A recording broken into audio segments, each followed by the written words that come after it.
So ayun, hi vlog, welcome to my guys. So ayun guys, magluluto pala tayo ng ng puso ng saging. So ayun guys, puso ng saging.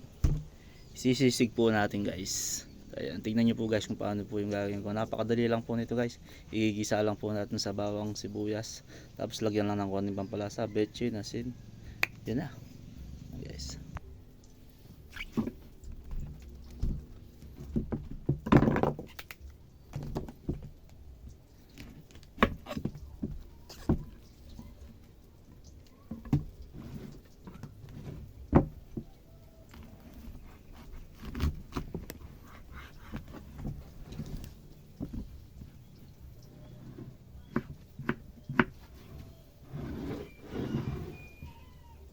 Magita.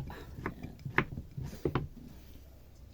So ayan guys, update ko po kayo mamaya kapag iluluto ko na po siya. So, tara, let's go. So ayan guys, imasin muna pala natin ng asin para tanggal po yung niya, pait niya, yung dagta. Masin. Guys, so tignan niyo naman yung niya guys, oh. Tingnan nyo naman yung nyo guys. Mapait yan guys, mapakla.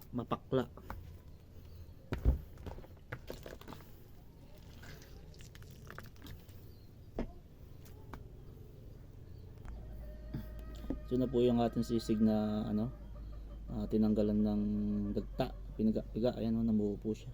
Tapos ito na po yung ating parigado. Bawang sibuyas lang po yan.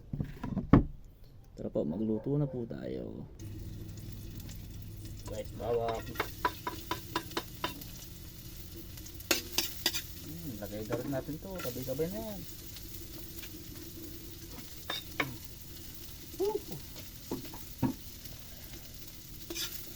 Lalagay na po natin yung puso.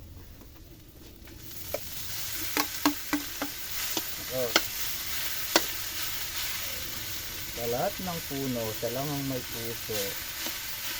Sana all. Tapos po pala, nakalimutan ko pong sabihin, lalagyan po pala natin siya ng suka. Konti lang po muna. Tapos, metos lang po siya natin ng ganito. Hindi po natin ng konting tubig.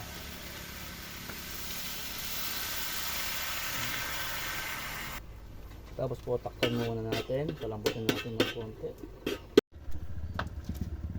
So yun guys, maglalagay na po tayo ng asin. Ay, betchin pala.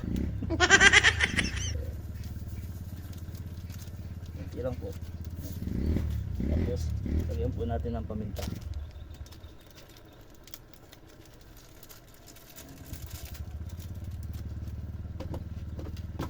Tapos konting asin.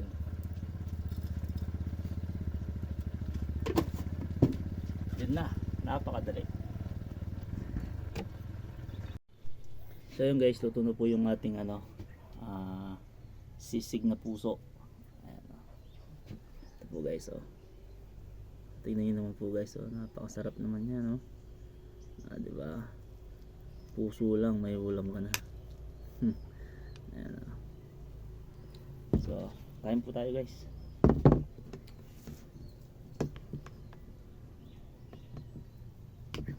Napakasarap po nito guys. Ang timpla lang po nito,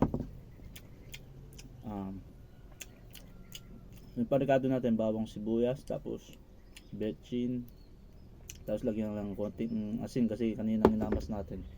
Kasi may may asin na, kaya konti na lang po dapat nilagay natin. So, ayun, tapos konting suka. Gusto na yun. Kumain po tayo.